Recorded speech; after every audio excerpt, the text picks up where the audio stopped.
What is the subject of your essay? Why is American government the best government in the world? Your teacher crafted that question? Yeah, why? Well, yeah, I'll look past the obvious problems in syntax for a moment. I'll focus more on the core of the question. I mean, A, does America have the best government in the world? And B, what constitutes a best government?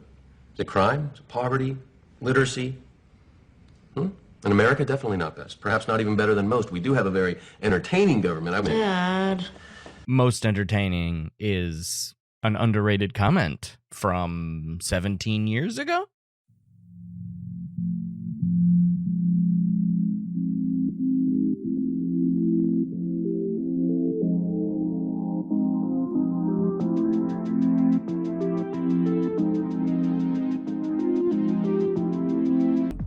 Is far more enjoyable than I thought it was even, 15, 17 years ago when it came out.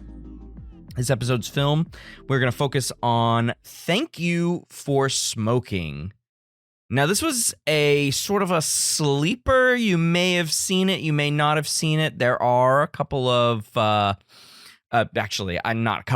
are a lot of famous people, especially having really great careers in the early 2000s or mid 2000s, as it were. So we're talking a bit about a 15-year-old, 17-year-old movie. So yeah, Thank You for Smoking came out in 2005. So in the middle of pretty much the Iraq mess, the Afghanistan stuff, well, at least at that point, in the beginning of it. George W. Bush was president, and it was a lot different of a time, interestingly, then, as this movie, as a time that this movie really pokes fun at, than it is now. And the part that I think is quite interesting is how so much has changed about smoking in 15 years. And we're specifically talking in this movie about cigarettes, not e-cigarettes, although that vaping and e-cigarettes has definitely been a massive shift in the last 10 years. So, this movie came out probably at the right time to not only poke fun at smoking and really the tobacco industry, but as the public perception of cigarette smoking is on a steep decline, and it was basically at this point bottoming out in those mid 2000s. Now the focus has shifted to e-cigarettes and vaping for sure, because that has increased nicotine consumption in our society, but tobacco consumption is way down. And so just before I get any angry comments, I'm just kidding. Nobody leaves me angry comments. Before we're going to focus on cigarette smoking as a behavior, as an unhealthy behavior in this in this episode. And we're not really going to constantly compare it to vaping. We'll probably do a little bit of comparison to get us started, but it's not going to be focused on like, well, that was smoking, and now it's moved on to vaping and nicotine. And it's just like, there are broader themes and psychological concepts beyond, what substance of choice are we talking about? Is it cigarettes or is it something else? Now, this movie came out in 2005, like I said. It was written by Jason Reitman, who also directed it. It's based on a Christopher Buckley novel. And in the movie, you can see the satire and that sardonism that is dripping in this movie from the Christopher Buckley novel. You can see it, that sarcasm is dripping, So Jason Reitman adapted the screenplay and directed the movie. The son of Ivan Reitman of Ghostbusters fame, of course. And the film stars Aaron Eckhart. He plays a guy named Nick Naylor, who is the spokesperson for a lobbying institute of tobacco studies or whatever it was. So like a fake research arm of the industry, and he's the spokesman for it. He's not the guy in charge though, which is interesting. And it stars a lot of other people. So obviously the movie focuses on Nick Naylor, and we're going to focus on Nick Naylor as well as the main character in this movie. But Cameron Bright, who was a child actor and has done some adult things now these days, he plays Nick's son Joey. Maria Bello plays Polly, who is the spokesperson for alcohol companies, or the Moderation Council, as it is referred to. And the other person of the mod squad, the Merchants of Death, was David Koechner. You may remember David Koechner as Champ Bailey in Anchorman. So he was having a career renaissance at this time. He's been around since then, of course, because he's a very funny guy. Very funny guy. He plays Bobby J. Bliss, who is the spokesperson for a sort of NRA kind of firearm organization. Of course, these names are fictitious because they parody the real organizations. So those three are the Merchants of Death, the mod squad. Joan London plays herself in a great intro, in a great daytime TV, part of the tiny sliver of daytime television life that kids these days will never get. They never have to stay home and watch daytime TV. They can just watch YouTube all day.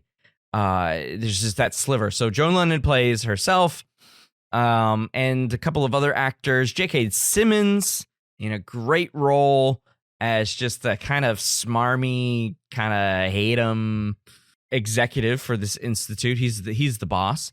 William H. Macy plays a senator from Vermont, and I'm pretty sure he is supposed to be parodying Bernie Sanders. That is my take on it. And his name is Ortolan Finister. So a very odd name.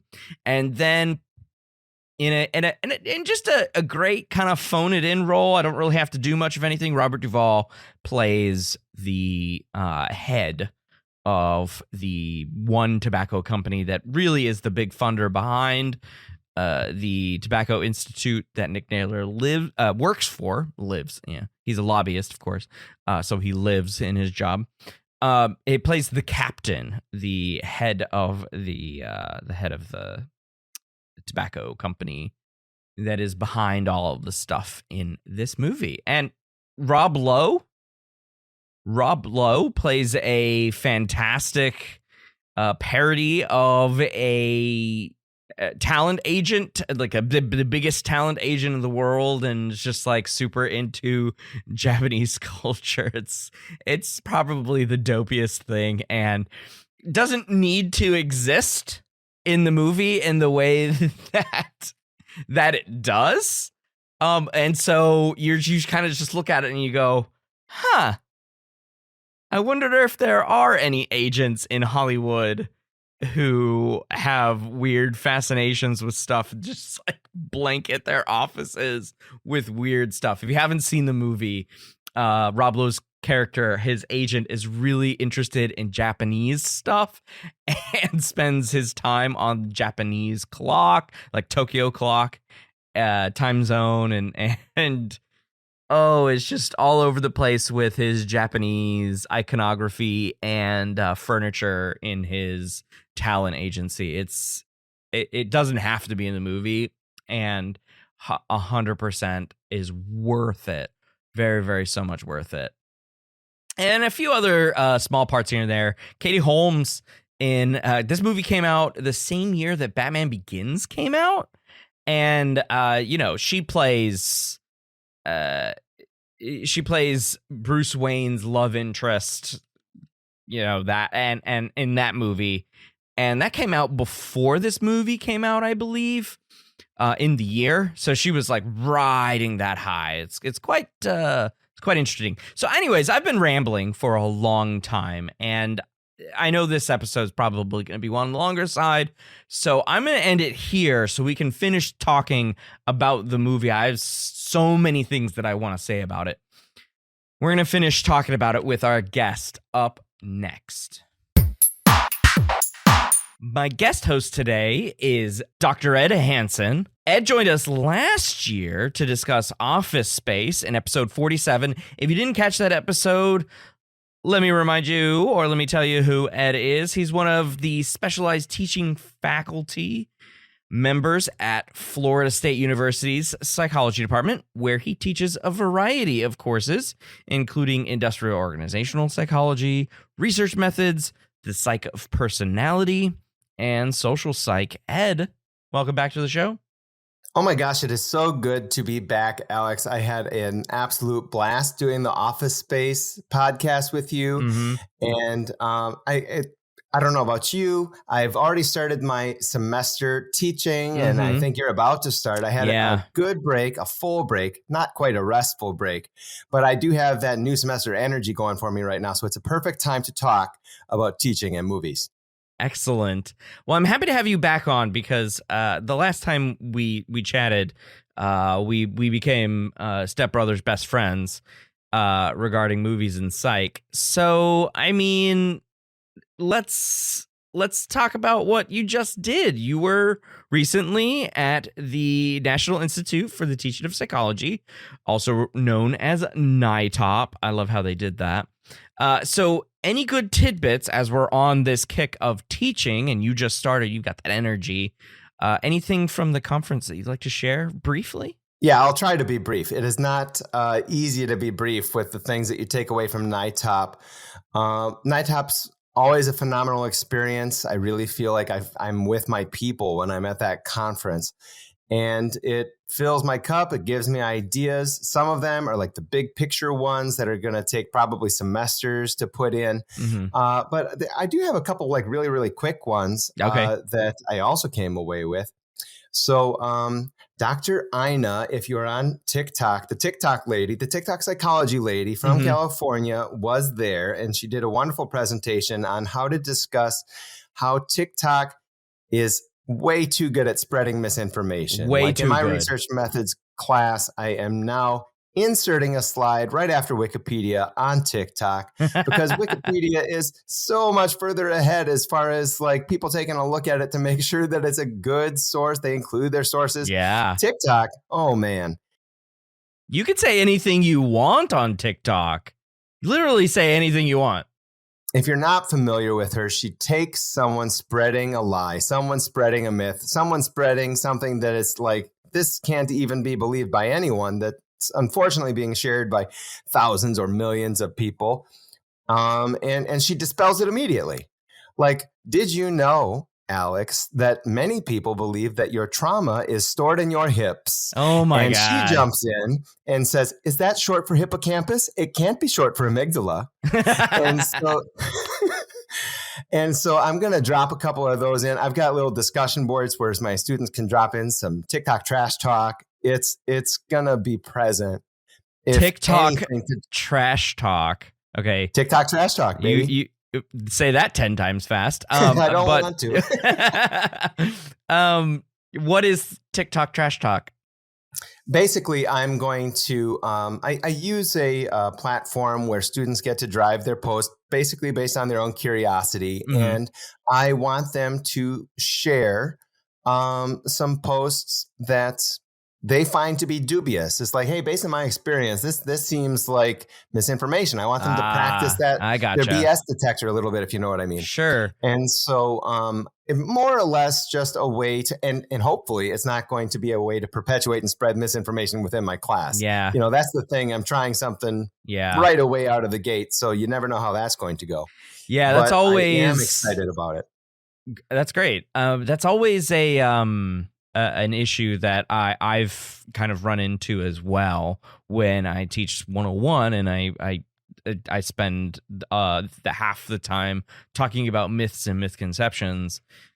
We investigate these, famous myths that are out there. And I'm just like, some research out there does suggest that, repeating them makes it, mere exposure effect or whatever. Yeah. And it kind of reminds me. It's a line you gotta walk. It reminds me of something else that I took away. So like as a review tool, everyone knows two truths and a lie as an icebreaker, but you can actually use it as a way to gamify reviewing with your students as well. And all that you need to do there is clear debriefing. Like, yeah, this is the lie and here's why it is a lie. Yeah. After every round. I think that you don't want them to say like, but I chose the answer is C and now I think that's true. Yeah, exactly. So that's a risk. And then let's see, one more demo. This was probably the talk of, there's a session called the demo. And we had a person that was talking about operationalizing variables. That always takes a little curve to say the conceptual and operational definitions of variables. And, if you're not careful, that can be a dry unit. But our students certainly know, and most of your listeners probably know, if you have heard a song and you're like, ooh, that's a banger. Okay, what makes a song a banger? And then also there are songs that are bops. And so this exercise is practicing using conceptual definitions. Okay, what do you think a banger or a bop is? And now how are we going to measure it? How are we going to differentiate between them?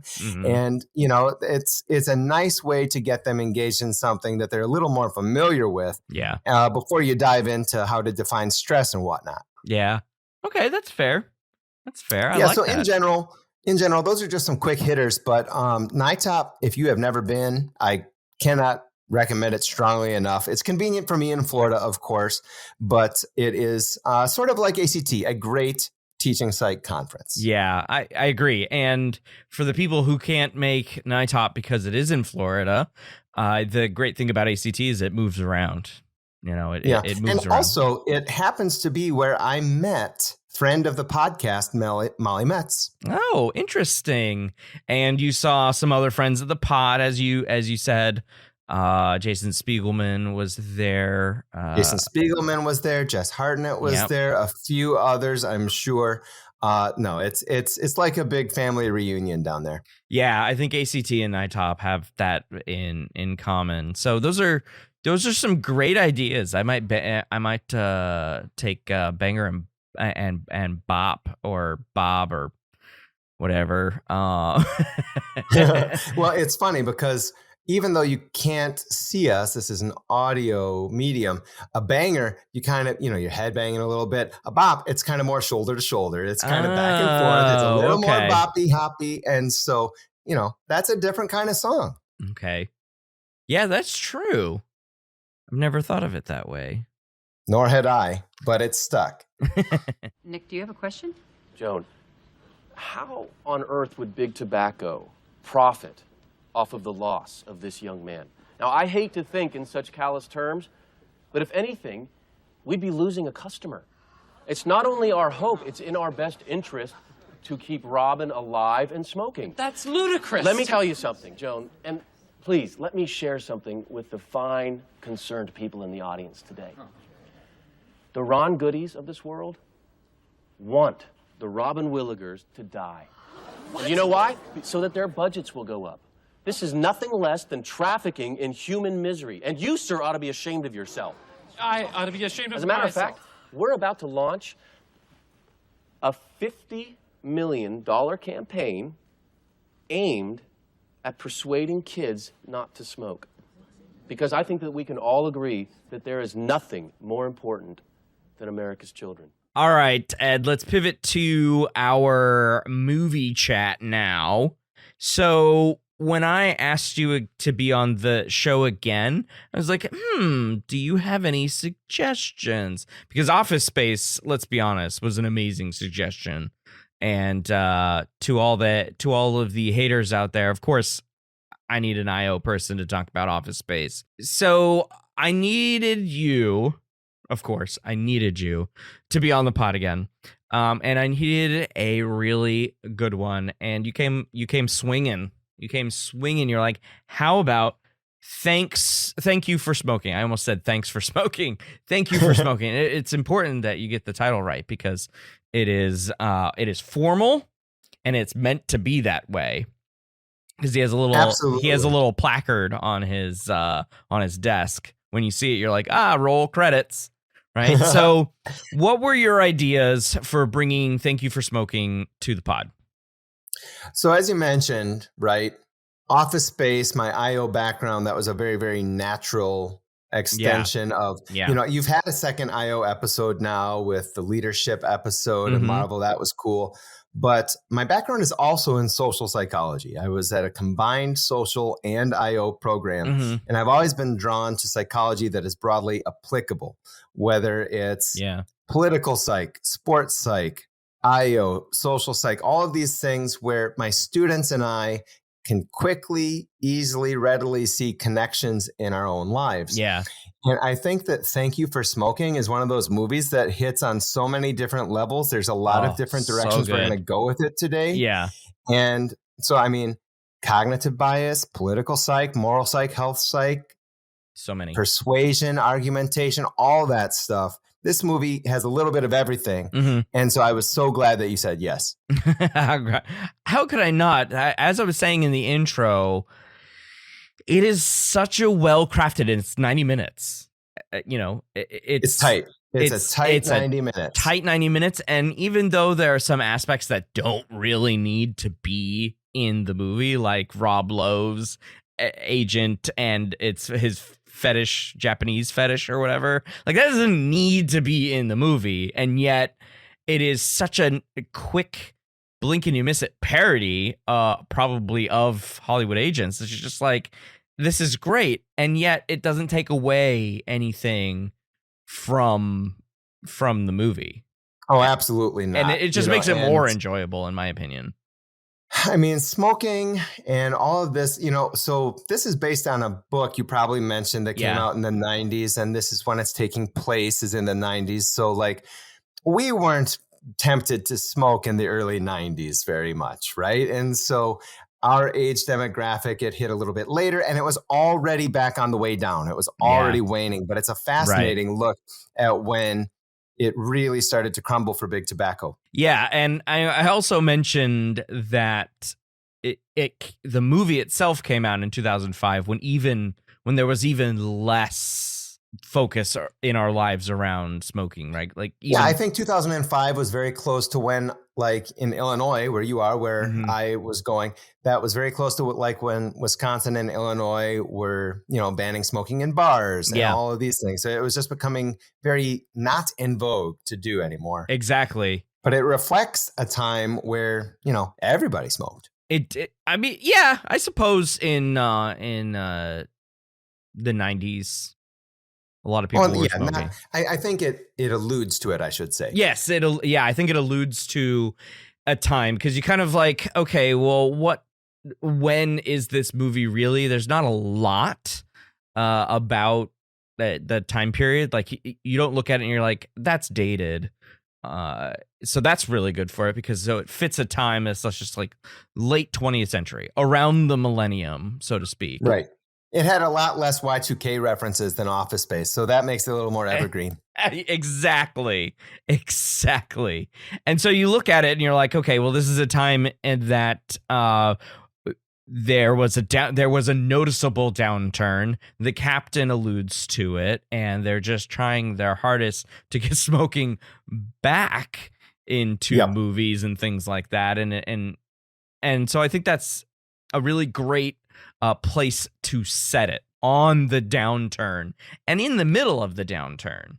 Mm-hmm. Very, very true. And so I know that you're very excited to talk about the health psychology stuff. And I also think that even for a teacher like me that does not teach an entire course in health psychology, but, has a unit or two and a course or two, health psychology classes, if you're not careful, can get a little preachy and people are going to stop listening. So I think that using the humor in this movie is a way to really bridge the gap and get people to listen when they might want to tune out. That's true. And so I think broadly what I want to do with this is take the health psych aspect first, because obviously we're talking about cigarettes and the tobacco companies and the tobacco lobbying that was being done. And then the other part of the movie, which is sort of like a father-son tale of morality and persuasion, because there is this like back and forth with the father and the son, Nick Naylor and his son Joey, where he's trying to teach his son how to be an effective communicator using the tools of psychology, and that's where your bread and butter comes in. So I think we've got couple of segments in here that we'll dissect. What do you think? Let's do it. All right. So like I said, this first segment, I want to talk about the health psychology, because when Ed, when you said thank you for smoking, I was like, oh, duh. I used that in a class like more than 3 years ago. This was pre-pandemic. So I used this in a previous health psych class as one of the movie. At this point, I was offering a list, and they could pick one from the list.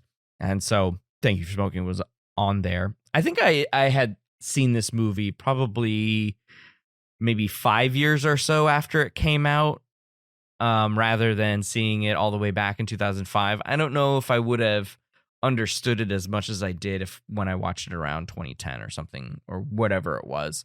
There are movies like that it's like, okay, this is hitting me differently.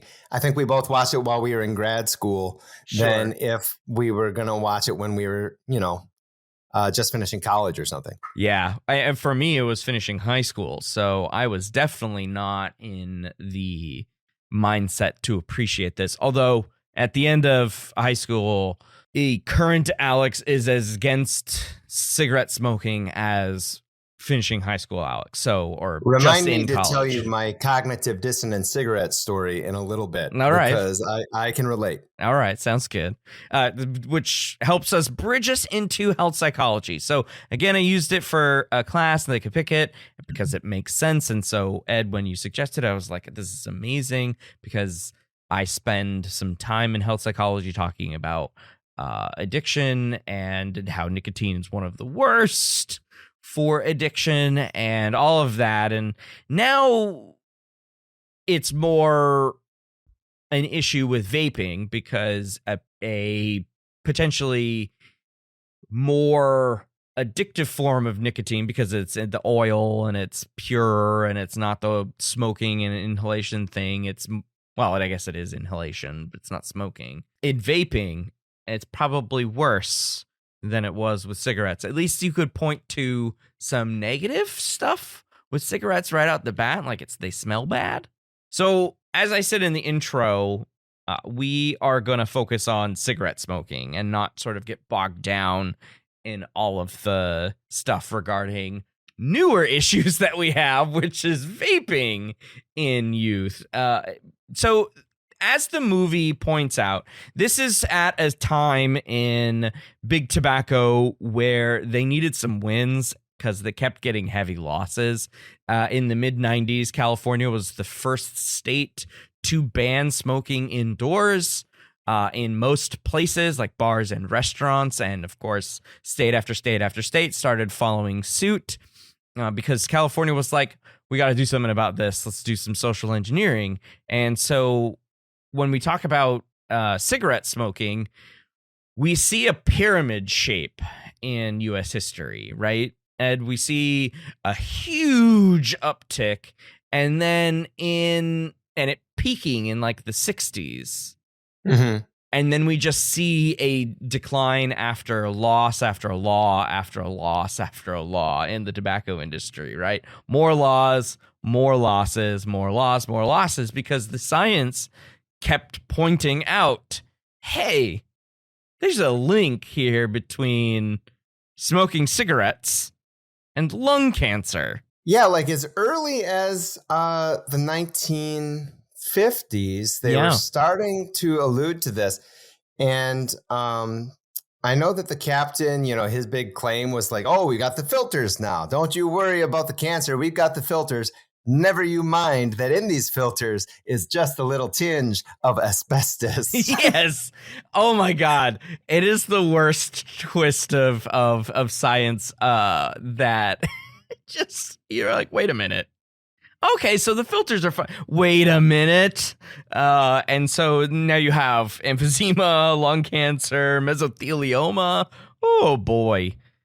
Yeah, and we still have some of these issues moving forward in time. Like the filters got better, of course. Approximately about 15% of U.S. adults smoke cigarettes in the United States. I don't know what those figures are worldwide. There's a great episode of Last Week Tonight with John Oliver that talks about the tobacco industry worldwide, and that's where they make their money. That's why they're so big, even in the United States, is because companies like Philip Morris make billions of dollars with cigarette sales in other countries that have a lot of people.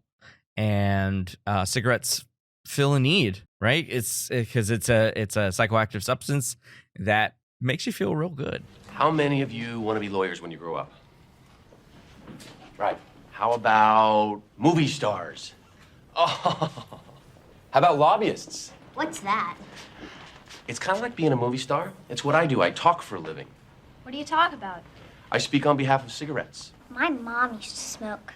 She says that cigarettes kill. Really? Now, is your mommy a doctor? No. A scientific researcher of some kind? No. Well, she doesn't exactly sound like a credible expert now, does she? Don't feel bad. It's okay to listen to your mom. I mean, it's good to listen to your parents, Joey. All I'm suggesting is that look, there will always be people trying to tell you what to do and what to think. There probably already are people doing that. Am I right? Yes. I'm here to say that when someone tries to act like some sort of an expert, you can respond, who says? So cigarettes are good for you? No, that's not what I'm getting at. My point is that you have to think for yourself. You have to challenge authority. If your parents told you that chocolate was dangerous, would you just take their word for it? No. Exactly. So perhaps instead of acting like sheep when it comes to cigarettes, you should find out for yourself. Okay, then. Yeah, it's interesting too. I've often thought about how like the warning labels in many other countries are a lot more graphic, are a lot more visual than they are in the United States. Right. Not quite skull and crossbones, but they show diseased lungs and things like this. Yeah. And yet those countries have very high smoking rates in comparison. So it's a tricky one. Australia is my favorite because they put the entire pack of cigarettes is a picture of like a diseased lung, like it's the entire thing, and it is wild. So as far as the health psychology stuff goes, it bleeds into a little bit of what Ed's going to talk about in the second segment, which is the persuasion aspect of Nick Naylor's job in this movie, which is as a lobby person. But I wanted to focus on one thing that is talked about in the movie, and this is one thing that the students who chose this in the assignment picked up on, which was how messaging is done for health behaviors. And how I break this down comes into the movie by way of this Joan London surprise $50 million anti-smoking teen campaign, or anti-teen smoking, or whatever we want. Yeah, to prevent kids from smoking. Yeah, to prevent teens from smoking, right? And it's a surprise thing, and everybody's like, "Why are you doing 50 million?" And BR, Nick Naylor's boss, played by J.K. Simmons, goes, you could have just said 5 million, and Nick Naylor says back to him, 5 million gets you a couple of posters, right? So this needs to be an effective marketing campaign. So what kind of marketing campaign would you expect in an anti-smoking campaign? Well, why don't we talk about what it was from our childhood? Ed, what kind of anti-smoking campaigns did you see? I mean, the first one that comes to mind is not smoking as much as drugs, right? The fried egg. Okay. Yeah. The ad council. This is your brain, Mm-hmm. and this is your brain on drugs. And that certainly comes to mind. But if I think about smoking, I think the ones that stuck with me were the people talking through voice boxes. Ah, yes. Especially that famous woman who had to get a tracheotomy, and she ended up getting a settlement from tobacco companies, I think, and she ended up dying, I think, in the last 20 years or so. Something If I had to bet, I would say yes, probably. But yes, her voice, and this is the voice box voice, really sticks in my mind, right?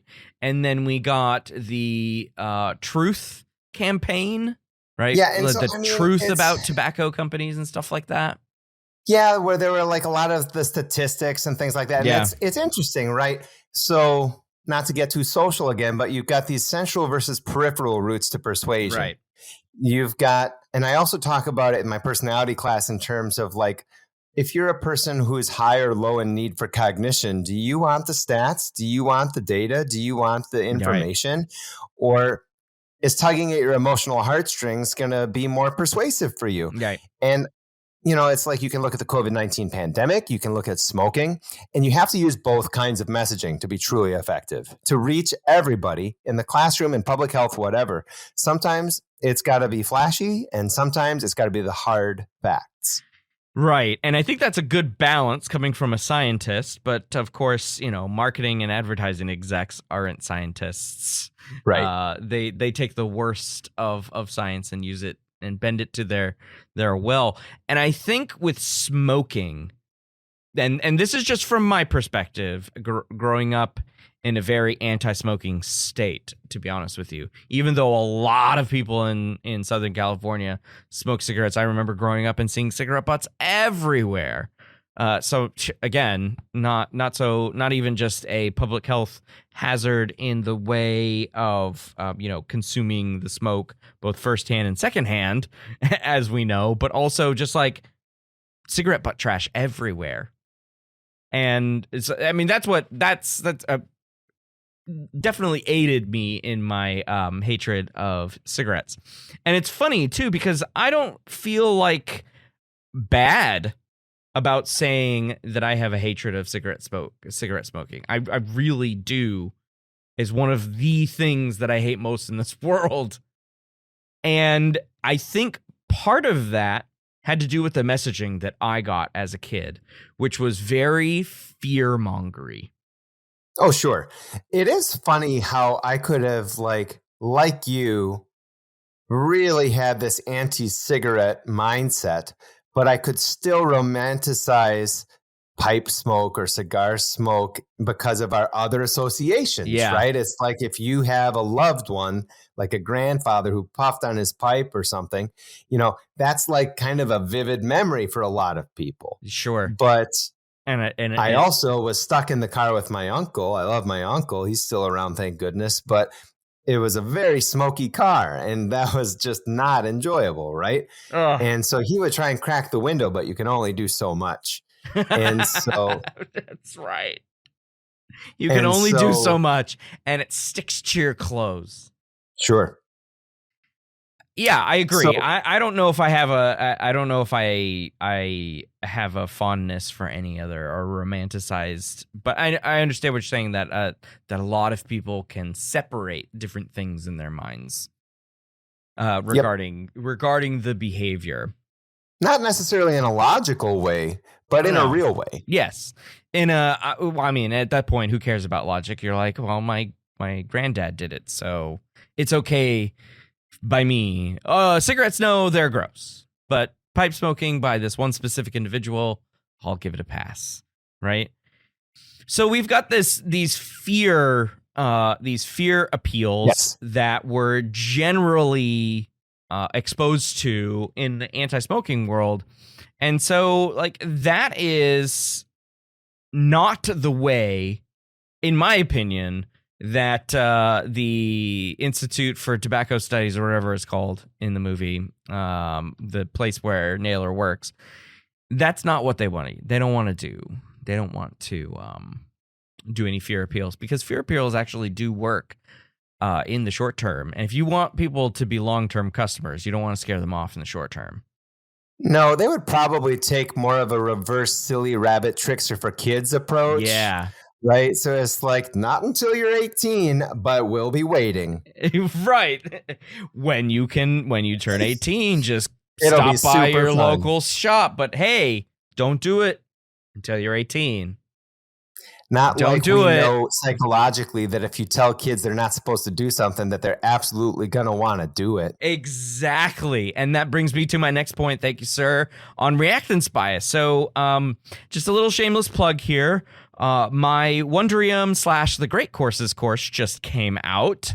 And it came out earlier this month of recording. If you're listening in the future, it's been out for a while. You should get on that. But it's on understanding cognitive biases. That's what the title is. And I have an episode called Reactance Bias. And it's all about what this bias is when we hear something that we're like, yay, I get to do. And then somebody says, no, you can't do it. And you're like, wait a minute, I thought I could do it. That's not fair. And then you are just very angry about the whole thing. Like, and to be honest, like, anger is the most common emotion associated with reactance bias, because we think we're getting our freedoms taken away from me. And that's a great theme represented in the movie, and especially the last sort of the coup de grace kind of delivery that Aaron Eckhart gives when the senator, played by William H. Macy, William H. Muffman, says, would you let your son smoke a cigarette? And when he's 18, I'll gladly take him if he wants it, and it's just like this idea of personal liberty. And that's where, and you see the correlation across studies where people who have more individualized belief sets, conservative belief sets, have stronger reactance bias when you threaten to take away things that they perceive as their freedoms. And it's a wild set. And that's the fear appeal working in most people, is that they react to it. They're like, ooh, no. And that's like the Marlboro Man, but that's not the reactance that I'm talking about. That's the visceral, like, oh no, that's negative consequences. I don't want negative consequences, versus making an argument about a personal choice, which he does very adeptly, talking about ice cream flavors, right? Absolutely. It's like, oh, so you think that chocolate is the best. You think chocolate is the only one that we need. Well, you know what I think we need? We need choices. We need vanilla. We need strawberry. We need liberty. And implying, of course, we need liberty because we're Americans. And his son says, Dad, that's not even what we're talking about. And he's like, I'm not trying to convince you. I'm trying to convince them. Mm-hmm. And it's this very powerful moment. And we can count countless examples where people are asked to do a little thing or told they can't do something, and they want to lean into it even harder. Yeah. Right. So I think that the ice cream example is an example so simple a kid can get it, right? Yep. And so he's so good at that. Yeah, and that's the kind of that's kind of dichotomy that gets set up in this movie, right? So do you scare people? That's what the senator is doing. Do you scare people into acting against cigarettes, or do you frame it in a completely different way? I mean, it by all accounts, Aaron Eckhart's character, Nick Naylor, was arguing in bad faith there, right? He set up a straw man. He set up a straw man, and he decided that we're now arguing about the straw man, but that's how these appeals work. The other thing that I wanted to mention that I discuss about smoking that kind of shows itself in this movie in sort of this, what's this ad campaign going to be, is what happens in real life with these kinds of campaigns. So again, it's an anti-teen smoking campaign, right? A prevention. That's actually an important word. Prevention. There are two different kinds of health messages. Health promotion. This is a message that is framed in a way that says these are the things that you'll get, these positive benefits from doing this health behavior.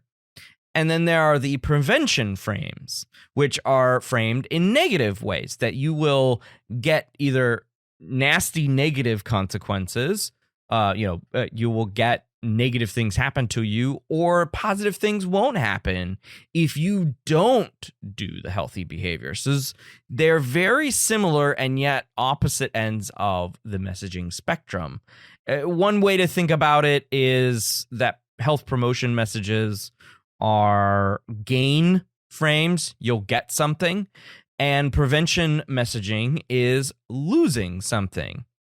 So an example of a promotion frame would be like, if you brush your teeth, you'll get a healthy white smile, right? And our culture values white teeth, right? And then a loss or a prevention frame or a health prevention message example would be like, you'll get gum disease and gingivitis, and your teeth will fall out if you don't brush your teeth. So which one do you do? No, you brush your teeth, right? Mm-hmm. And the funny thing about the brushing teeth thing is that seems like a no-brainer.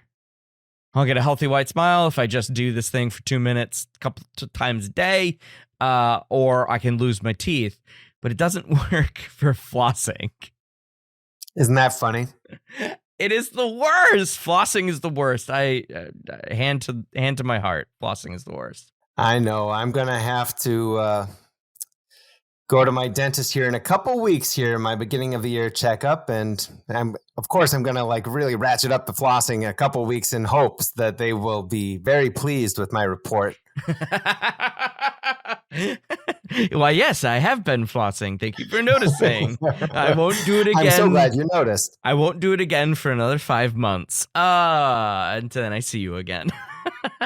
I'll have to do that. I do have a dentist appointment coming up in a few weeks as well. But back to smoking. So you can imagine how smoking would fit in this kind of these kinds of two frames. What are some other ways that we can prevent teens from smoking? Ed, do you have any ideas? So I always go back, even though it predates us. Mm-hmm. I think it was so interesting how like Joe Camel had to be banned. Even though he predated us, we know all about Joe Camel, and the cartoon characters that we're targeting smoking are so villainous with the benefit of hindsight.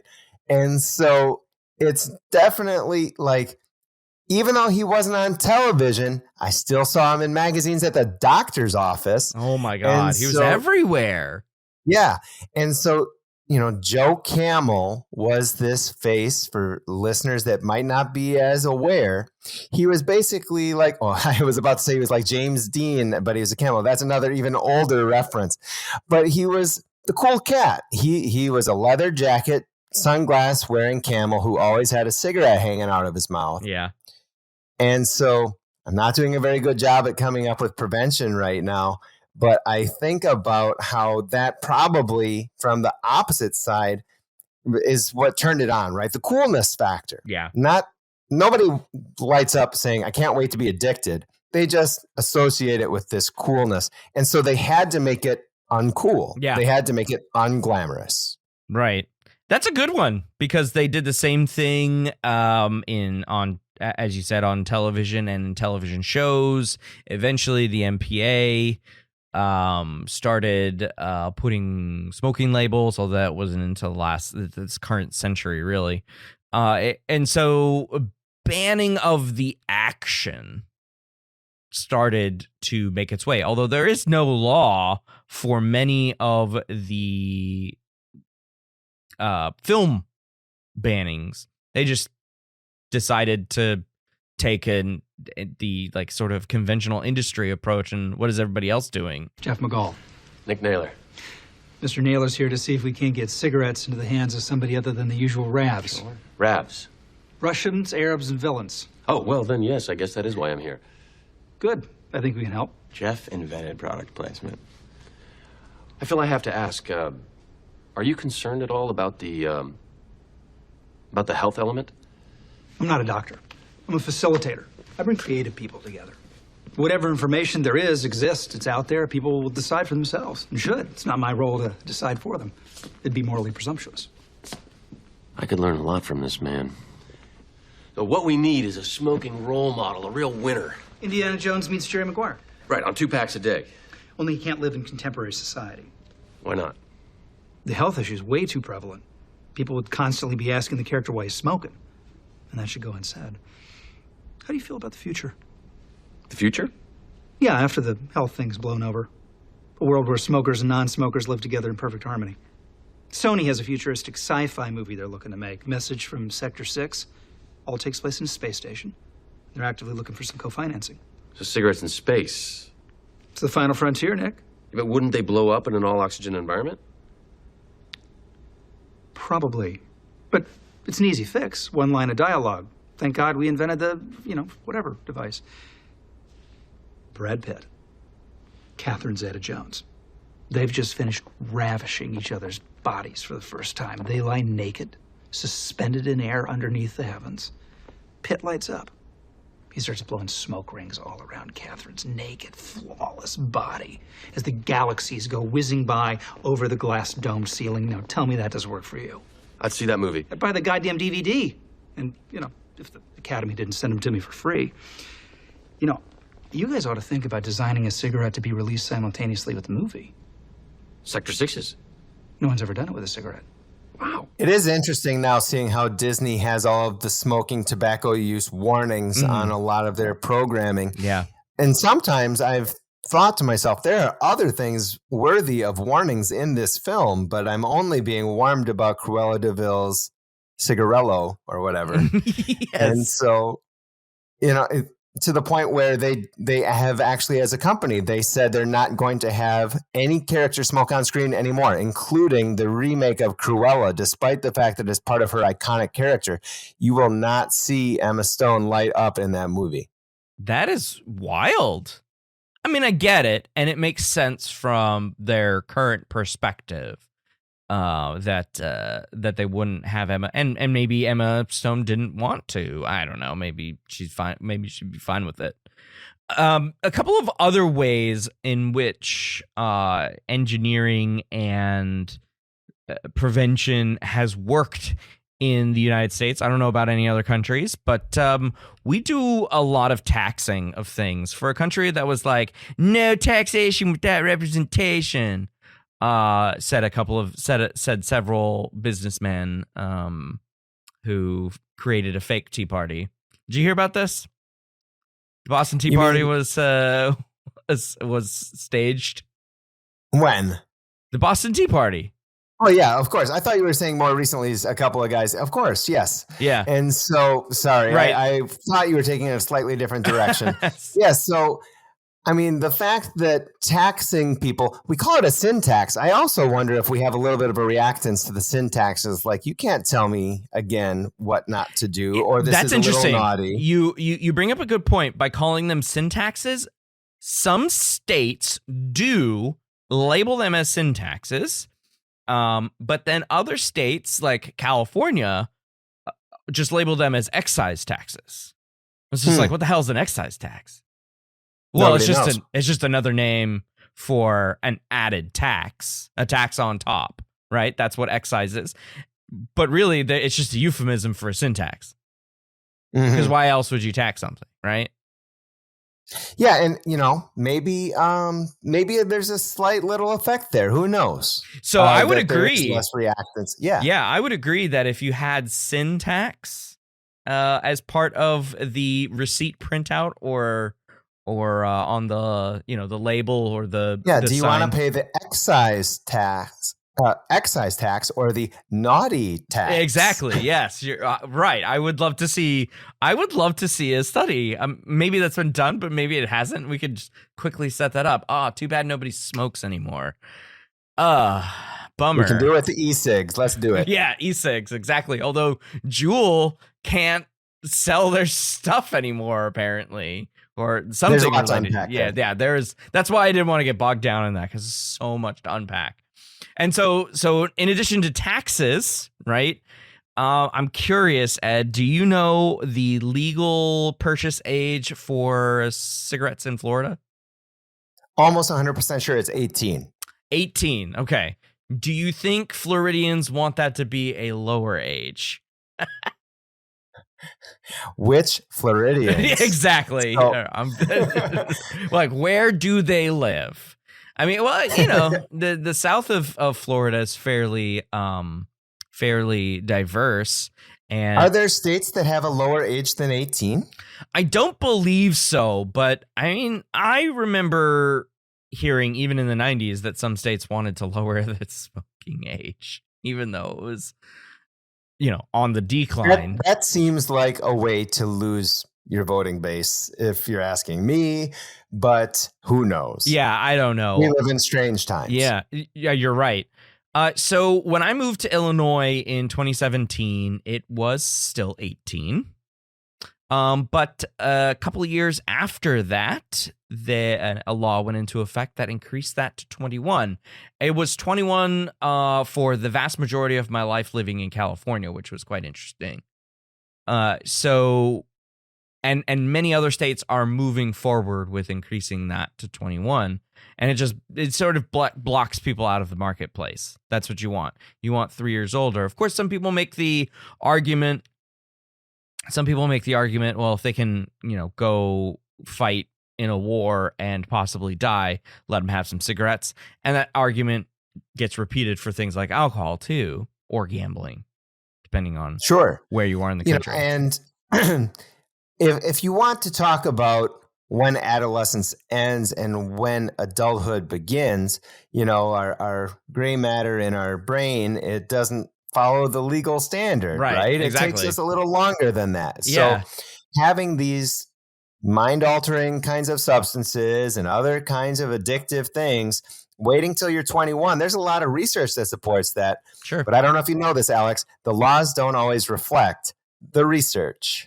Right. The laws don't always reflect the research. And you could make an argument that I'm sure you could make the argument. It's a pretty silly argument, but you could make the argument that nobody under the age of 30 can drink alcohol for this, that, and the other reason, right? So you got and we know that the pendulum can swing too far. We don't want a prohibition that's going to really have the strong reactance effects. So it's a tricky one. Right. And you mentioned prohibition. That's another way that society manages these kinds of things. But as an astute listener might know, is that, the U.S. Constitution tried that once, said no to alcohol. And of course, that's the worst thing you could do. And it took what? But the better part of a decade, maybe more, to get that repealed, I think. 1918, 33? Yeah, I'm not a constitutional expert on my dates, but it sounds about right. Yeah, it took like 15 years for them to get their heads out of their asses. And so when I was in grad school at UCSB in 2014, so it was the winter quarter, 2014, starts in January.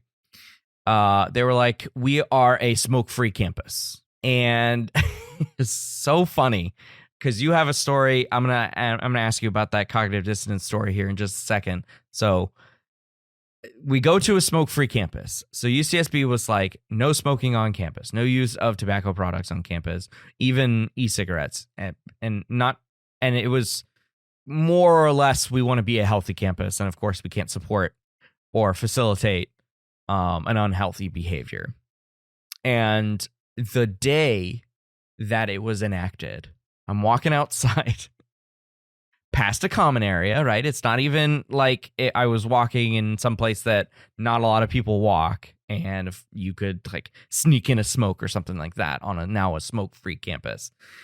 It was literally in a common area, not too far from the entrance of a building, which had been regulated even before that, right? The law in California was it's like 20 feet or something. And most people don't know how far away 20 feet actually is. They're just like, yeah, this is 20 feet. And they're like 5 feet away from the door.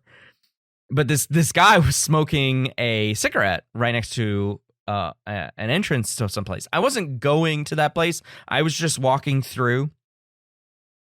And I look at him and I make eye contact with him. And I said, "It's now a smoke-free campus. Can you put out your cigarette, please?" As I kept walking, like I didn't stop, I didn't confront him or anything like that. I just said it as passing. And he never took his eyes off of me. As I'm walking past him, he sticks the cigarette in his mouth and he takes a long ass drag off of it, pulls it out of his mouth, and at this point I'm just like looking back at him as I'm walking away from him. And he takes the cigarette out of his mouth and he just lets it out really slowly as I just turn around and shake my head. And I did smirk. Even though I was very frustrated at the time. I was like, "Oh, come on, man. That was really rude." Looking back on it, I'm like, yeah, of course he's going to do that. That was me as a grad student who's like, "Yay, smoke-free campus. Everyone bend to my will." So that was my smoking story. I do want to hear yours before we take a quick break. I think mine is kind of wrapped up in like very deeply entrenched in understanding the cognitive dissonance bias, right? Right. So cognitive dissonance, when I teach it, I do the classic example of how, they do the boring study. They're offered $1 or $20. And the students are always blown away by the fact that, if they're only given $1, that they actually say the task wasn't so bad. And so we talk about sufficient justification and all of these extensions. Fast forward or go back in time, I guess, before I was teaching to when I was 21 and in college. I had never smoked a cigarette at this time in my life, and I was pretty proud of that fact, but I had plenty of friends who did. And we were out at a local establishment having a few brews, and it comes up that I've never smoked a cigarette before in my life. My friends are like incensed. They're like, "This is a rite of passage. You are barely a man. You need to do." And so this is not having any effect on me at all. Until they say, "What if we sweeten this pot, Ed? If you smoke 3 cigarettes with us tonight, we'll give you..." I'm not proud of this story. They said, "We'll give you 3 cases of beer. 1 case of beer per cigarette." And I said, "Why does this matter to you so much?" They said, "Doesn't matter. That's our offer. What was the Take beer? it or leave it." What was the beer? My choice. Okay, what was going to be your choice? This is very important. I chose poorly. I'm just saying I chose poorly. And so, it was a beer for the masses, right? I was living the high life, I believe. And so I did it. And I tell my students this story from time to time. And I say, "So do you think after this that I was anti-smoking as I had been before, or that I had adjusted my attitude and said smoking's not so bad?" And I admit to them that I was more or less, slightly less, but basically as much anti-smoking as I was before. But unfortunately for me at that time in my life, 3 cases of beer was sufficient justification. If they would have said, "Hey, smoke these 3 cigarettes and we'll buy you a soda pop," and then I did it, I probably would have felt real bad about myself. But afterwards, I felt like I had made a pretty good deal. I remember I was like coughing and smoking, and they're like, "No, you have to inhale." And I'm like, "I'm trying." But it didn't change my opinion, Alex. It was a great story. Oh, that was a good story. I love it. I love it. Living the high life. Oh, man. Oh, everything about that story is amazing. Oh. And with that, we'll take a quick break so I can collect myself. Stay tuned for more Dr. Ed Hansen. Thank you for smoking.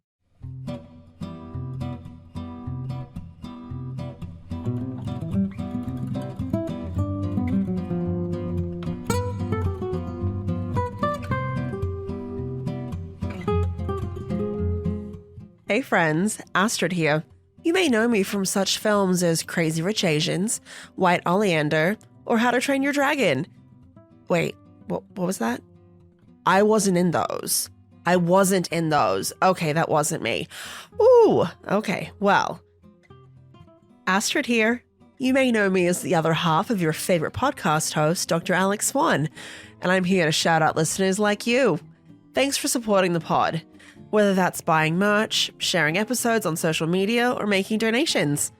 You can visit cinemapsychpod.swansite.com to get your hands on previous episodes, or if you're like me, just another hoodie because we live in the Midwest. We appreciate you. Now, back to the show.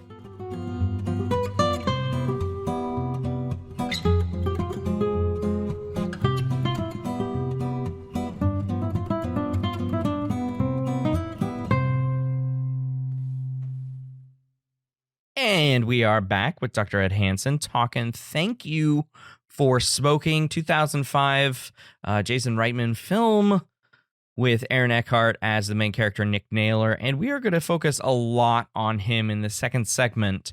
To round out the last segment on smoking as a behavior, I wanted to make a note to anyone who you maybe recently watched the movie because you're like, oh, there's a podcast episode on it. I'm going to watch it and then I'm going to listen.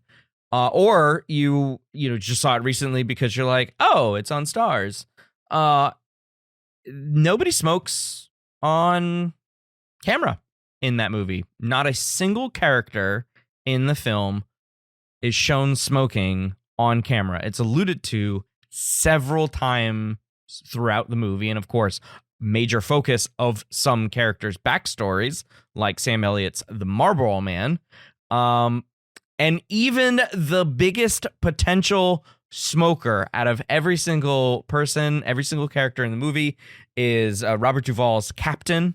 He's holding a cigar on his final, like his deathbed, basically, because he ends up dying of heart failure. Has a cigar in his hand, but he is not shown smoking. I think this is an amazing piece of filmmaking from Jason Reitman. What do you think, Ed? Oh, yeah. It was something that was subtle during the movie, but upon rewatch, you're like, they really did it. They really did a movie about smoking where no one lights up and is smoking at all. And they didn't do that with alcohol. They didn't do that with guns. In the Mod Squad, it's right there brandished on the table. Right. But with smoking, he reaches into that pack, but it's empty. Mm-hmm. You never see him do the whole way. And the closest thing you would get to smoking in the movie would be him being stuck in the smoke-filled room when he's escaping his capture, his kidnapping. And then the only thing regarding nicotine consumption you see in the movie are the patches that get put all over him so he can OD on nicotine. Yeah, that scene, holy cow. I had entirely forgotten that he was kidnapped in this movie. And I don't know if we're going to have time to get back to this idea of what I can and cannot forget or misremember. But when I was telling people how excited I was to be doing this movie, my memory of this film was a false memory based on a deleted scene from the DVD. That's wild. I was watching this movie, and this is where it gets close to having someone light up a cigarette. Maybe that's why they cut it, was because his son was going to light up a cigarette after the big testimony in front of the government. Mm-hmm. And he slaps it out of his son's mouth, basically. It's this super visceral, super emotional scene, which is probably why I remember it so well. Yeah. And so it was tonally very different than the rest of the film, but it totally undermines his whole character to that point. Everything he said about choice, everything he said about liberty. Mm-hmm. And so it's so funny. Like when the movie ended, the credits were rolling. I had to scour the internet to say, where did my memory come from? And I realized it was from the deleted scenes on the DVD. 2005 was peak deleted scenes. Yeah, on time, DVDs. I had to do every single disc I got from Netflix, every single one. I had to make sure. And if it was a two discer, had to get the deleted scene. I had to get the bonus features on the like mail delivery. It was, yeah. It's one thing I do miss about I miss that now we're in the streaming era. You don't see nearly so much of that. Yeah, now. you really have to go looking for them on YouTube. And just one quick tidbit regarding that deleted scene is I think it also undermines the parody of his kidnapping, which was that he smoked so much as a younger man that his tolerance for nicotine was high enough that he didn't OD, right? And so literally smoking saved him. And so smacking the cigarette out of his son's mouth would undermine that humorous moment, because he's suggesting that it would suggest that smoking doesn't actually save lives, which is the broader message, I suppose, of the movie, but not his character development. That scene would make the film a lot less funny. It would turn it into a different kind of movie to put that spin on it at the end. But we're talking about the movie that's not the movie. Let's get back to the movie. Yeah. All right. So, Ed, you had ended the last segment talking about your cognitive dissonance story. And there is a lot of cognitive dissonance and or maybe not in this movie. What did you spot? Yeah, it's kind of funny. I was thinking about my cognitive dissonance story, and I'm pretty sure graduating from college 2006, that story might have happened the year this movie came out, in 2005, which is pretty wild. But I was searching the whole movie. I'm like, when is Nick going to start to feel this cognitive dissonance? When is he going to feel that tinge in his tummy that he's actually doing something wrong? Mm-hmm. Because like me in that story, he has justified his actions. Right. In his mind, it's for the mortgage. We do it all for the mortgage. He's getting paid. He's getting his. And so he has sufficient justification. And so I'm thinking to myself, when does the dissonance creep in? Is it when BR steals his idea, tells the captain, like, hey, maybe if we make it sexy in the movies, and he's stealing that idea. So now maybe he feels less loyal to the organization. Maybe, and it's not the moral thing, but he feels betrayed. Or maybe he was unimpressed with like the Hollywood agent types. Like they were saying these crass jokes around his son, and he's wondering, is it really a good idea for me to bring my son on this trip? Or even more so when the Marlboro Man points a gun at him and his son comes out of the car. When is he starting to think like, am I doing good things here as a father? I don't honestly think he feels a ton of dissonance though, until the end of the film. Right after he says in front of Congress, in front of the senators, that if his son wants a cigarette when he turns 18, he'll buy him his first pack. And he walks out of that room. And for the first time in public, he had that low point, but he looks like a wreck. He looks like, what have I done? And I think in that moment, it's maybe the most human moment Nick Naylor has in the film. It's subtle, but I do think it's there. Yeah, I would also add to that. I think that's a great point. I would also add to that. Maybe he has a tinge of it when his mortgage line is thrown back at his face by Katie Holmes's character. He goes, a lot of the things I told you were off the record. They were having a little fling, and she was just basically mining him for information the entire time. And so he ended up spilling his guts, but he thought everything was off the record, but he didn't say this is off the record. Of course, you have to say this is off the record. That's the rule, Alex. The rule. It has to. Hey, my story from college, I thought that was off the record. You didn't say it. It's in the podcast now. Exactly. So, she throws that back in his face, and I think for a moment, before he figures out how he can spin that, because he's really good at it, of course, he does look really devastated, because you're right. He wants to be a good dad. He wants to be a good role model for his son. And I think that when he sees it on the other foot, it's a little bit of self-serving bias too. I didn't really think of it in the moment watching this film, but he is unable to see that when he's doing it, it's morally reprehensible. Mhm. He calls it flexible. But when she does it, he sees it so clearly wrong. Right. And so he's like, well, for me, doing it for the mortgage, that's environmental factors. I'm a good guy. I'm just doing what I got to do. Yeah. But when she does it, he said, you had a choice. You did not have to do this. And Right. he's judging her character when he fails to put that lens to himself. So I think that's a great example of self-serving bias, actor, observer effect, whatever you want to call it. Sure. But he definitely, I think you're right. He feels guilty in that moment. I think only momentarily, and then sort of moves into, as you say, self-serving bias, because then he has to do the quick calculations on how I make this better for me, how I make this quote unquote right. I use the word right there very loosely. Right for me, really, as the white man in the movie. How do I make this right for me? Who's paying for it? He says the tobacco company's paying for it. I said, I don't need a bodyguard. I'm a man of the people. Rock on, Kennedy. Listen, we're all gonna need bodyguards soon enough. Did you see the coverage the fetal alcohol people got themselves over this weekend? They made it seem like we were encouraging pregnant women to drink. Surprised I didn't get kidnapped on my way to work this morning. I don't think people from the alcoholic beverage industry need to worry about being kidnapped just yet. Pardon me? Look, I mean, nothing personal, but tobacco generates a little more heat than alcohol. Oh, this is news. Well, my product puts away $475,000 a year. Oh, okay, now 475 is a legit number. Okay, 435,000. That's 1,200 a day. How many alcohol-related deaths a year? Well, does that 100,000 tops?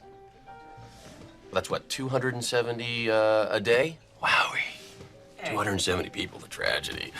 Excuse me if I don't exactly see terrorists getting excited about kidnapping anyone from the alcohol industry. Well, you haven't even taken into account the number of deaths a year. Bobby, how many gun deaths a year in the U.S.? 11,000. 11,000. Are you kidding me? 30 a day? It's less than passenger car mortalities. No terrorist would bother with either of you.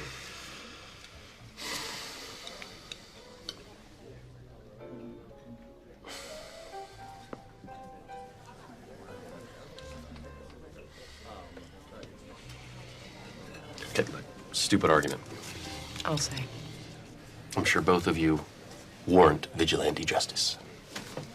Thank you. So the second part, the second segment that I want to chat is, as a social psychologist, Ed, you probably spend a lot more time than I do thinking and talking about social influence and persuasion. I wanted to get your opinion on the concepts regarding influence and persuasion in this movie, because, of course, being a lobbyist is all about making the right persuasive arguments to get people to do what you want them to do, right? So what did you find in this movie?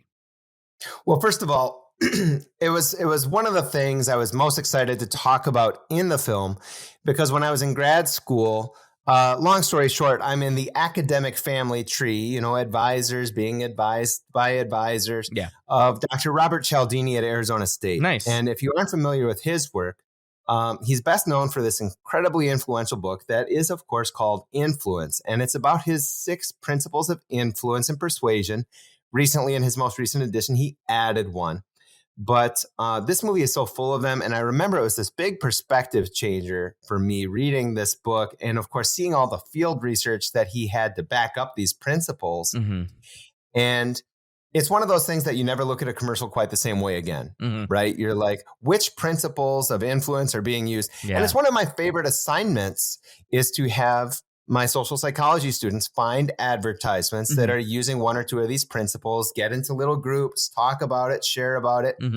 And we've done it in election years when they're political ads. We've done it in non-election years where it's just regular ads. And it always leads to a lot of light bulb moments, a lot of deeper understanding of marketing and manipulation. And so I loved looking for all the ways he was masterfully weaving through these in the film. But I don't think catchphrases are quite on the nose for these principles of influence. So real quickly, I'm going to just outline what they were. Some of these are more relevant in the film. Some of them are less relevant in the film. So authority, that's the one that I said maybe Arby's is an authority on the meats. And so if someone's a doctor, if someone's a professor, if someone's an officer, they're the authority, you turn to them.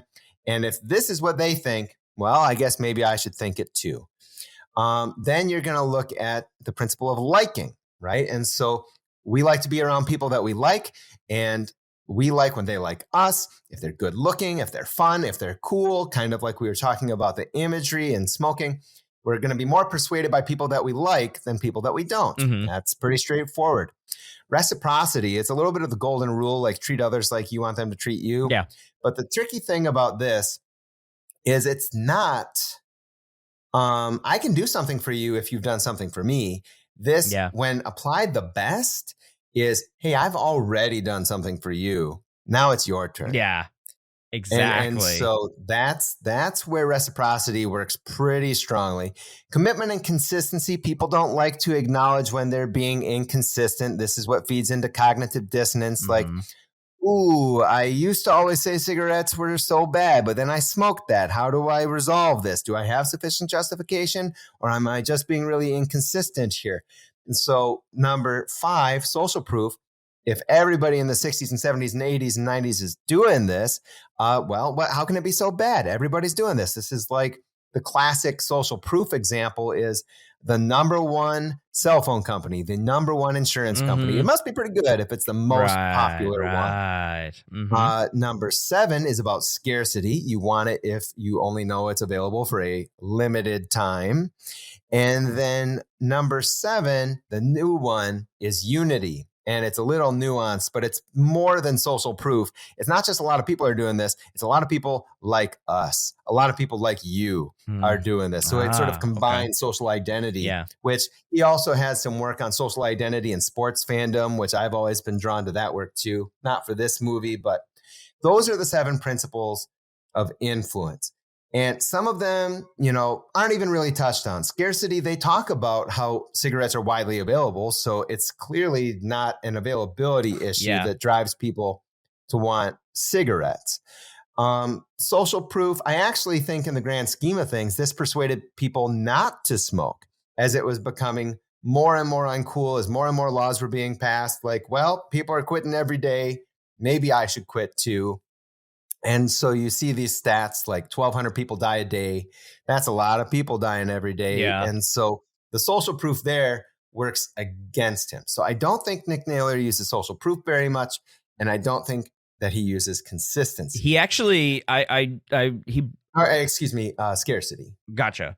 Social proof is has a very interesting context and a moment in the movie where the mod squad is chatting about how many people die a day of theirs, and this is where the 1,200 stat comes from that Ed just mentioned. 1,200 die a day. I'm sure it's far less than that now, but 1,200 die a day at some number in the 90s, and they're all comparing death numbers, and Maria Bello as the alcohol lobbyist is just like, how dare you say alcohol isn't a killer. And it's just like, it's this really dark part of the movie where they're talking about this reverse social proof as you mentioned, because that is a stark number. And I think they mentioned that like 700 people die a day from alcohol as a retort or whatever. And it's just like, that's a 500 person difference a day. Yeah. And of course, the mod squad, they're a morbid little group, but then they almost like the gun lobbyist, it's a little bit of a reactance. He's like, actually, I'm not in trouble at all. They kind of like the moniker, the mod squad. We're going to put it on some bumper stickers. And so again, it's that counterculture pushback that he was excited about. But yeah, that's maybe the darkest scene in the whole film, I would say. Yeah.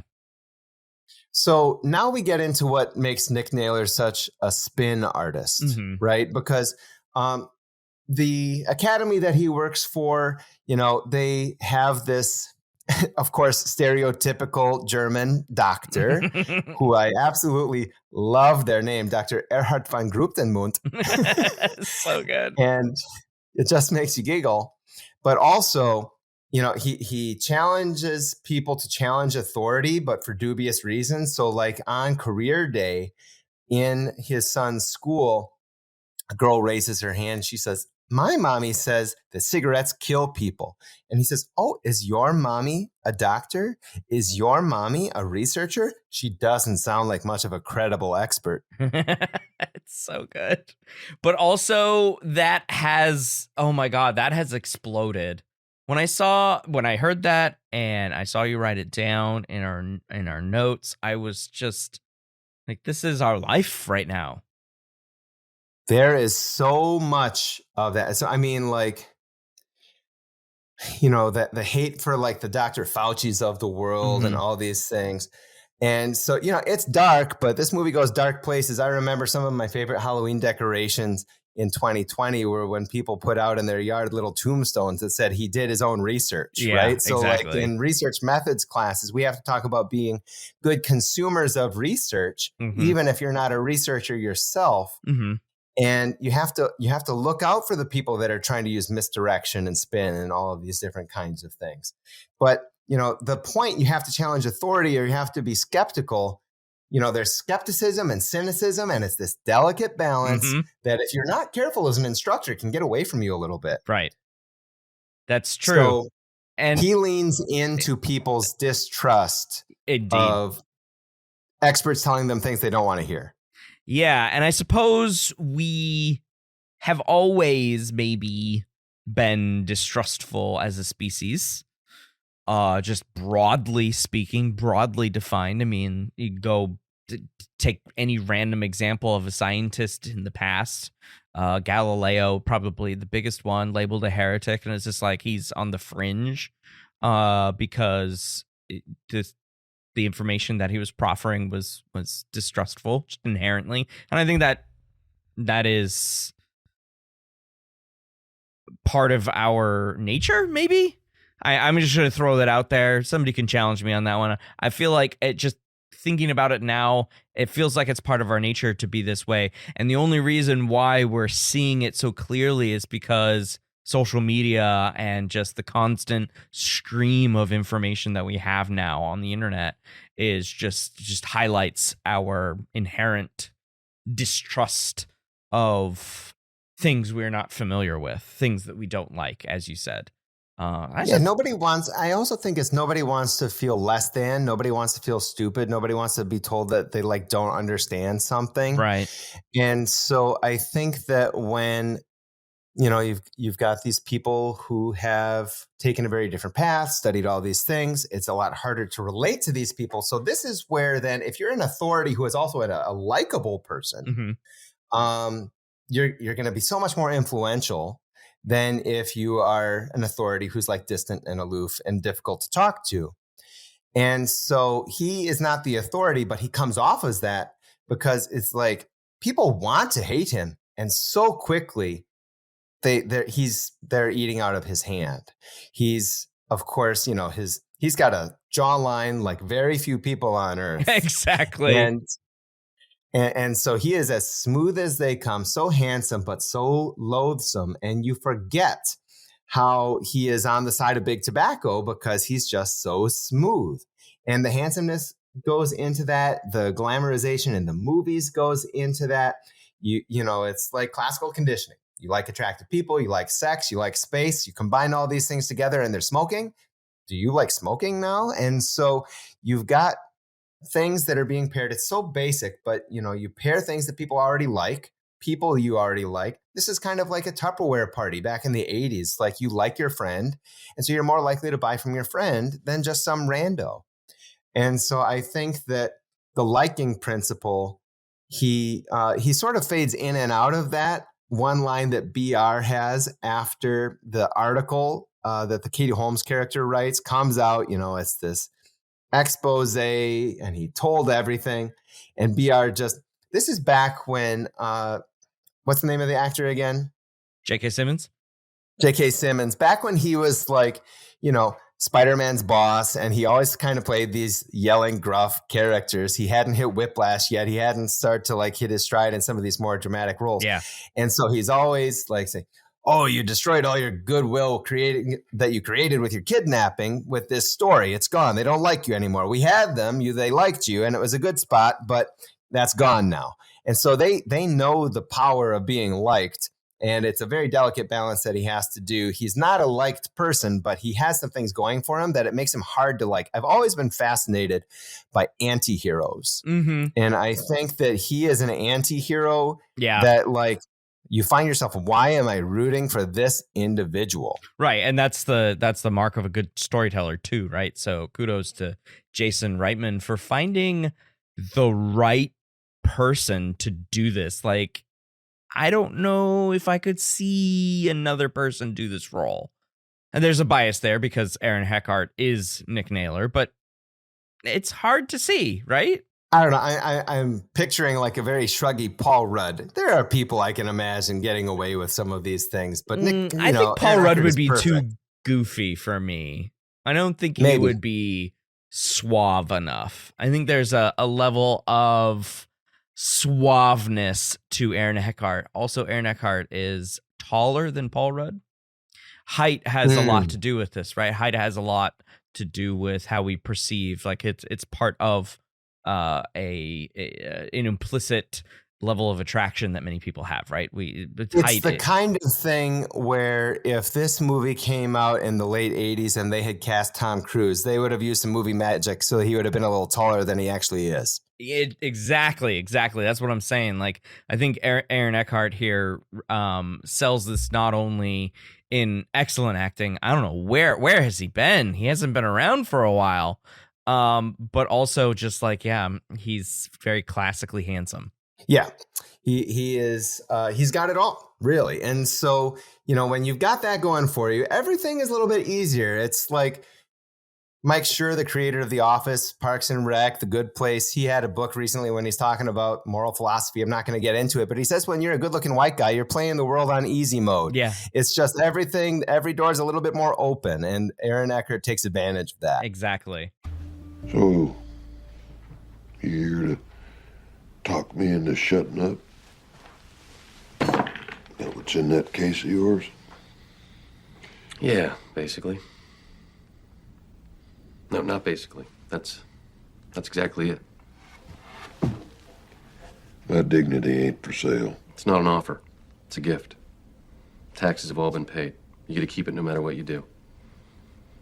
The idea is that somehow your guilt will prevent you from bad-mouthing us. Are you supposed to be telling me all that? No, sir. Just apologize, give you the money, and leave.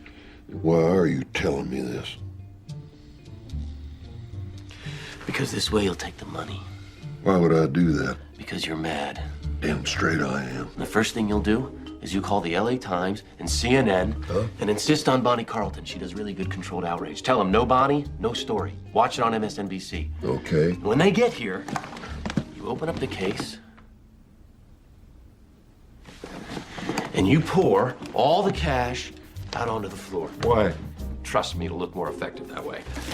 And don't forget to shake every last bundle out. And if you can, give a cough or two. Once it's all out on the floor, tell them what you're gonna do with it.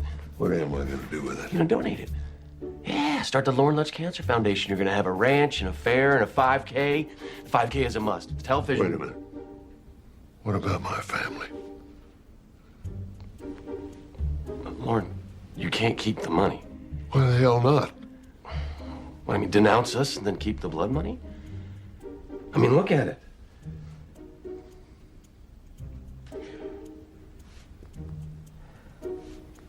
All right, I gotta think this over. Lauren, news doesn't work that way. You can't denounce us next week.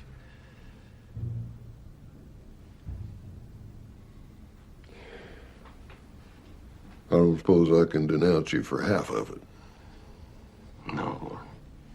Either you keep all the money or you give it all away. And so the next principle that comes to mind is the principle of reciprocity. And remember, this works best if someone has already done something for you, you feel indebted to them. And I think that the biggest demonstration of this, in a surprising, perhaps, way, is when you have Cowboy Sam the Marlboro Man, who literally starts off pointing a gun at Nick Naylor. He is the last person on earth that the Marlboro Man wants to see. Mm-hmm. And then he takes the money. He takes the money. And so he goes in, and Nick Naylor's telling his boss, he says, cowboys don't like bribes. I don't think this is going to work. And the reason that it worked is not that he gave him the money. Sometimes you have to combine these principles of influence. And he masterfully combines reciprocity. I've already given you the money. What are you going to do for us in return? Mm-hmm. With commitment and consistency. And people don't like to realize that they're hypocrites. People don't like to realize they're doing things that, this is important to them, but it's not being reflected in their actions. And so Nick Naylor says, well, you can't keep the money. You're going to donate this money. Yeah. We're giving you this so that you can make a grand gesture because it's so important to you that you are going to take us down, that you're willing to give away all this money. Yeah. And you see the wheels turning in Cowboy Sam, the Marlboro Man's head. And he just said, you don't think I could denounce you for half the money? And he said, no, you have to give it all away, Sam. Yeah. Or you keep it all.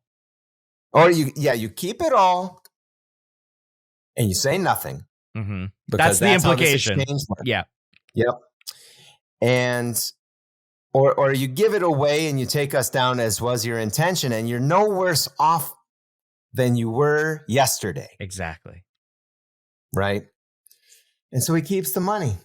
And it's I can't even imagine the discussion he had with his wife after that scene.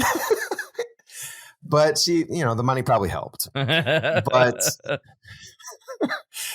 and so there are other wonderful moments where, Nick Naylor identifies the hypocrisy. We haven't talked very much about Senator Finister, played by William H. Macy. Mm-hmm.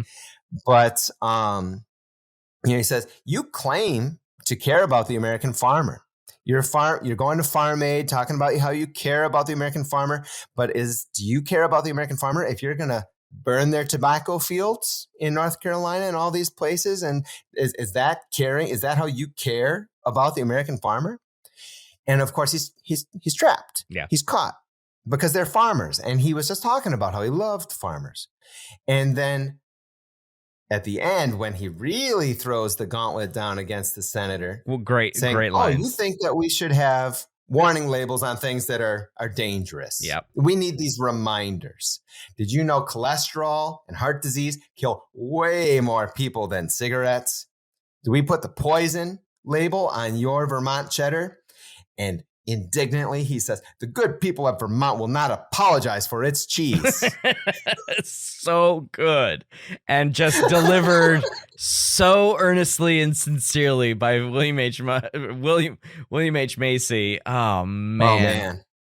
And I tell you what, as a Wisconsinite by birth and by a social identity who lives in Florida, I identify with it. I was like, I'm so glad they didn't pick Wisconsin for this character, but it's the same cheese. I think they were going for a Bernie Sanders parody, to be honest with you. Perhaps. I mean, Bernie Sanders was certainly senator then. He wasn't on my radar in 2005 as much as he might have been on some other people's. Yeah. But I also think that the aesthetic of a desk with all of those leaf-shaped bottles of maple syrup, the Vermont logo in the back with the cheese. I think the syrup and cheese combination is what made it Vermont. That's what I'm telling myself. As opposed to Wisconsin. Oh my gosh, that's so funny, right? And it's weird too, but Vermont does make cheddar. Well, of course, Wisconsin, Cabot cheddar, very good. Yeah, exactly.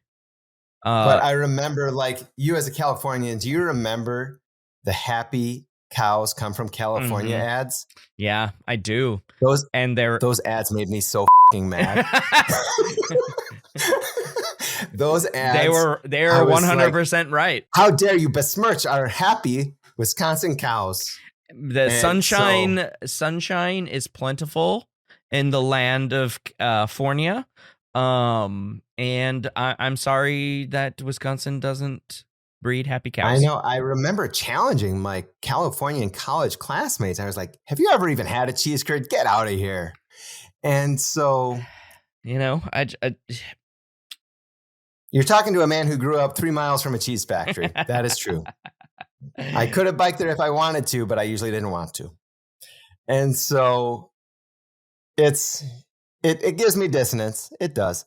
But no, it does come back to bite Nick Naylor a little bit, the commitment and consistency, though. And again, we talked about it before, about when he says he believes in the freedom to choose so greatly that if his son, when he's 18, wanted to smoke cigarettes, that he would buy him that pack. And there's probably a lot of reasons why he walked away from big tobacco at the end of the movie, but I almost wonder if that was part of it. He was like, I've crossed a line that's never going to get uncrossed. I said I would buy him this cigarette. Maybe I need to step away from cigarettes. And maybe the commitment and consistency got him a little bit there when he decides to, look for other ways he can be morally flexible. Yeah, I agree with that. And maybe I like in my head canon, implicitly, he knew that time would come eventually. Yeah. He was going to have to reckon with his forever. He said, I can't keep this up forever, but I'm damn good at it. Yeah. Right? What's that quote at the end of the movie? Look, gentlemen, practice these words in front of the mirror. Although we are constantly exploring the subject, currently, there is no direct evidence that links cell phone usage to brain cancer.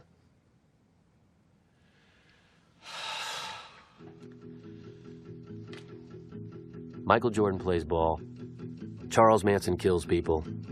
I talk. Everyone has a talent. And, it's just, he weird knows. Comparison. Everyone's got a talent, And so he's so damn good at it because he will get you in ways that you're not expecting. I think that, like, when he's debating, he is so good at finding common ground with an audience that thinks they have no common ground with him. Mm-hmm. So when he's on the Joan London show, and he says, we're going to launch a $50 million campaign aimed at persuading our kids not to smoke, because I think that we can all agree that there is nothing more important than America's children. Nodding intensifies with that. Yes, absolutely. Right. And so it's like they cut to the people in the audience and they're like, oh, that's true. Yeah, I agree. How can you disagree? And it reminds me.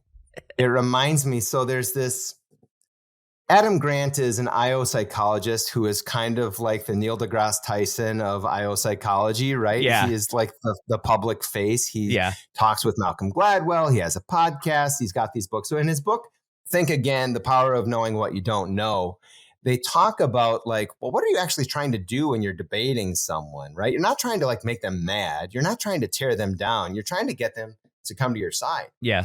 And he cites a study by Neil Rackham that says, you look at skilled debaters versus just average debaters. And the main difference that skilled debaters, what they do significantly more often, like 3 times more often than these average debaters, is that they find common ground. They pull a person closer to their side, or they say, I think we can agree on this. I think we can agree that America's children are our most important resource, or I think that we can agree that we all believe choice is important. And so you find this common ground.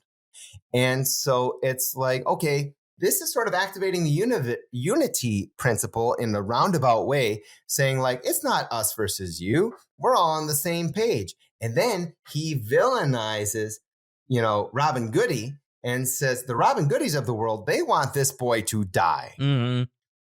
We want Robin to live and smoke a long, healthy life. And it seems so extreme, but living in Florida during hurricanes, like, I remember this was being thrown around, that Florida politicians were saying, like, there are people here who want Tampa to be destroyed because it's going to be good for their political agenda. It's going to be good for their stance on climate change. They want me to fail. They want more people to die, so it reflects badly on me. Right. Yeah. Head of Florida politics, right? We don't have to say, but it's definitely fascinating that then they go out of their way to make sure that Senator Finister personifies that evil later in the movie when Nick Naylor almost dies with the abduction. Yeah. And he's visibly upset that Nick Naylor is still alive. Yeah, right. And so it's definitely this scene where it's like, there are no good guys in this fight. No, there aren't. There are no good guys. I mean, it's entirely possible that there are no good guys in real life, right? What's the saying? Man. What's the saying? Don't meet your heroes. So, you know. Yeah. I hope we've got some lighter notes to end on than this, Alex, because, you know, this was a very fun movie. You know what? I think that's a great note to end on for a dark comedy such as this. So there you go.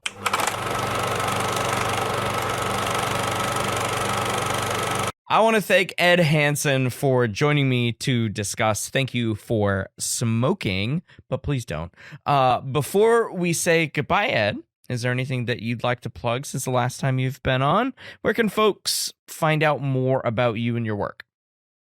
I mean, they can find out about me in the normal places. I don't have anything new in the pipeline except that my kids are turning 2 and 4 very soon. Nice. But no, you know, thanks so much for having me again. When I was here the first time, I had fun, and I hoped you had too. And then when you invited me back, I felt a little bit like Sally Field, like, oh, he likes me. He really likes me.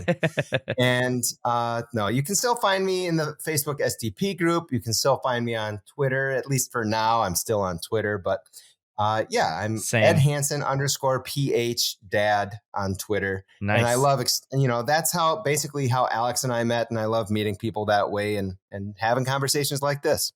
Perfect. Well, I appreciate it. And thanks again for joining me, Ed. Oh, thank you, Alex. And, even though I don't smoke, I'm still walking away from this conversation with a healthy amount of cognitive dissonance based on my love of cheddar cheese. So you take care. All right. That's going to do it for this episode. Until the next one, thanks for listening.